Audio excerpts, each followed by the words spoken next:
So, a little bird told me that a reviewer gave Gotham Knights a 6 out of 10 in all of the flurry of 10s and 9s. And this caused a lot of panic in the internets. You know, some people said, oh, these reviewers don't play video games and all of that stuff. And I can understand, because one thing about reviews is they are subjective opinions of somebody who is playing a game. You can only take them at face value. In fact, what's crazy is, you know, this is interesting because a lot of reviewing is now getting more and more called into question.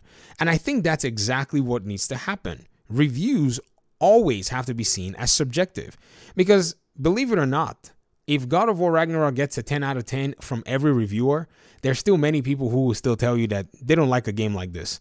In fact, what's crazier is many of them will tell you that this game feels like a movie game and they don't want to play it because the game just doesn't seem like it has a lot of the organic aspects of many video games.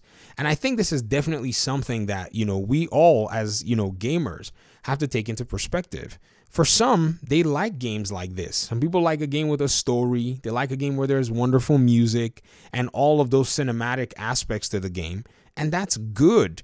I like God of War Ragnarok, and at the same time, I like a game like Elden Ring. Elden Ring, yes, it had its own high points. It doesn't have a lot of the storytelling. It doesn't have a lot of the elements that God of War would have. But to me, I still think that game is going to be my game of the year. Sure, Ragnarok is going to be a solid contender, but I don't care what Ragnarok is doing. It's not going to do the things that Elden Ring did that made me like Elden Ring.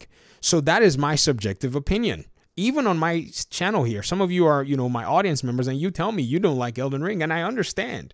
And that's the beauty of video games. Many of us are not going to like the same games, but I'm glad that you're sure on this channel, because apparently there are some games that we all like. So that's usually where it needs to be. I think this one review reveals that God of War Ragnarok is actually going to be one of those games that just wins. Elden Ring had its own issues as well that people pointed out. In fact, developers went after Elden Ring. So for those who are probably having an issue with this 6 out of 10 review, I just want to say you need to calm down. You need to relax, because, you know, for most of us, we've been in a position where we've seen some video games get judged really weird, and reviewers have said things and we ended up not liking the game. In fact, I have to say, now that this game has been scored very high, I will not be surprised that a lot of people are not big fans of Ragnarok. I'm not going to be shocked. I think what's going to happen is a lot of people are going to go in with all of this hype momentum, and it's probably not going to work out for them. This is one of the things where if you go take somebody's review and you jump in, it might influence your expectations. And this is why I've stayed clear from all of them. I'm not even reading any of them. Even the highlights, I maybe see them, I quickly close them, because I really don't want anybody's opinion about a video game that I want to play. And so when we bring all of this full circle, I think what's going to happen is over time, people are going to realize, like, hey, if I see a video game that I'm interested in, I'm just going to go ahead and make a purchase of the game and play the game, and then maybe go back and watch what another person thinks about it. Because I think the very best way to, you know, experience a video game is to experience it by yourself, without having to deal with anything. And this is why, for the most part, unless by request, unless my audience requests, I'm not going to do reviews for video games. I'm not going to do that. In fact, it's so subjective. And if you think about, say, maybe the game that I cover on this channel, for the most part, it was really weird, because that was a video game that I didn't think I was going to like. I ended up liking it. This is Gotham Knights, by the way. And a lot of the people who played it ended up liking it. Yet a lot of other people, and mostly reviewers who played it, seemed like they couldn't be bothered about the game, which is really weird.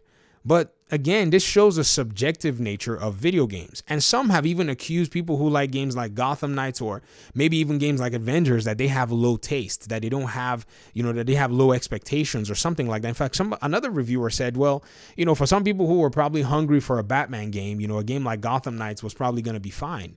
And I thought to myself and said, man, this is the most demeaning thing I've ever seen. People demeaning other people for actually liking a game and actually pointing out that they have low standards. When in reality, video games are supposed to be subjective, sometimes appealing to some gamers and sometimes not appealing to all gamers out there. So I just think for those who are looking at God of War, you probably need to stay off the internet. If you have a pre-order, get your pre-order, you know, wait for the release date. It's probably going to come out midnight of that day, and enjoy your game. There's nothing wrong with that. Let the reviewers do what the reviewers do. The game was made for you, not for reviewers. So talk to me in the comment section. I'd like to hear your thoughts and, you know, what it is that you see so far surrounding God of War Ragnarok. And hopefully I'll talk to you in another video. Thanks so much for watching. Peace out.